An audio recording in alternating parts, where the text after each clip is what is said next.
ولا توسر وتمم لنا بالخير وبك نستعين يا فتاح يا عليم يا ربنا زدنا علما وعملا يا ربنا يا ربنا يا ربنا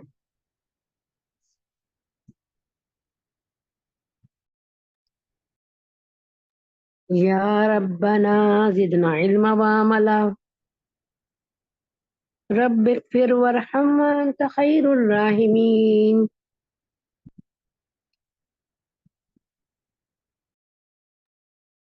اللهم أنت السلام ومنك السلام تبارك يا ذا الجلال والإكرام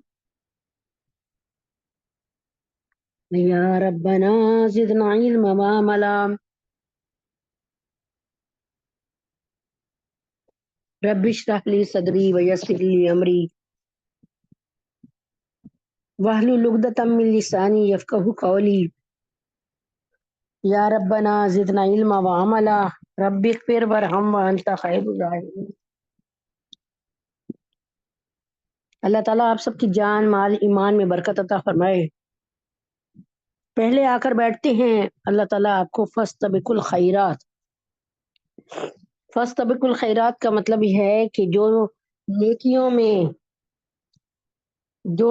میں دوڑ لگا دے، جو نیکی کے کام میں دوڑ لگا دے،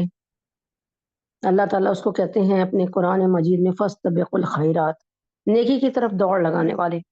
حضرت عمر فاروق، حضرت ابوبکر صدیق، نیکی کی طرف دوڑ لگانے والے، ایسے نیکی کی طرف دوڑ لگانے والے کہ ان کے مقابلے کا نیکی کی طرف دوڑ لگانے والا کہیں نظر نہیں آتا۔ تو امید ہے کہ آپ اور میں جو ان کے نقش قدم ہیں ان پہ چلنے کی کوشش کریں گے اللہ کے حکم سے، تو اللہ تبارک تعالیٰ آپ سب کے جان مال ایمان میں برکت عطا فرمائے، اور اللہ تبارک تعالیٰ آپ سب کو قبول اور منظور فرمائے۔ اللہ تعالیٰ آپ کو اس قیامت کی صبح تک اکیلا نہ چھوڑے۔ اللہ تبارک تعالیٰ آپ کو جنت میں بھی اپنا قرب خاص اور اپنی زیارت نصیب فرمائے، اور اللہ تعالیٰ آپ لوگوں کے نیک وجود کی وجہ سے اللہ تعالیٰ مجھے بھی قبول اور منظور فرمائے۔ اللہ تعالیٰ آپ لوگوں کو عزت والا رزق عطا فرمائے۔ آج آپ لوگوں کو لگ رہا ہوگا یہ صرف دعائیں ہیں، لیکن انشاءاللہ العزیز ایک دن پتہ چلے گا کہ دعائیں نہیں تھیں، مقبول دعائیں تھیں، اور یہ اللہ تعالیٰ کی طرف سے الحمدللہ رب العالمین ایک سرٹیفائی بات تھی، تصدیق شدہ بات تھی۔ اللہ تعالیٰ آپ سب کو نوازے گا ضرور۔ آپ یہ بات اپنے ذہن میں بٹھا لیں کہ اللہ تعالیٰ نیکیوں کو، اللہ تعالیٰ قرآن میں خود ہی فرماتے ہیں کہ ان اللہ شاکر علیم، میں بڑا قدردان ہوں۔ چھوٹی چھوٹی باتوں سے اللہ تعالیٰ فرماتے ہیں میں بڑا قدردان ہوں، اخلاص سے کیا گیا چھوٹا سا عمل بھی قبول کر لیتا ہوں،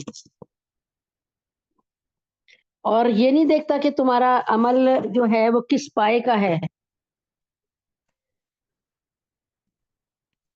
یہ نہیں دیکھتا کہ تمہارا عمل کس پائے کا ہے، اور اللہ تبارک تعالیٰ قبول فرمائے۔ تو بس اللہ تبارک تعالیٰ لوگوں پر رحم فرمائے کہ یہ میٹنگ شروع ہوتی ہے، لوگوں کی کالز شروع ہو جاتی ہیں، پتہ نہیں اللہ تبارک تعالیٰ کا یہ کیا امتحان ہے، مسلسل امتحان ہے۔ کل بھی ایسے ہی ہوا، کالز آتی رہیں، اور آج بھی ایسی کالز آنا شروع ہو گئی۔ اللہ تعالیٰ رحم فرمائے۔ اللہ تعالیٰ کے نبی اکرم صلی اللہ علیہ وسلم کی بہت خوبصورت سی ساری حدیثیں ہی بہت خوبصورت ہے، کوئی ایک کو بھی نہیں ٹارگٹ کر سکتے۔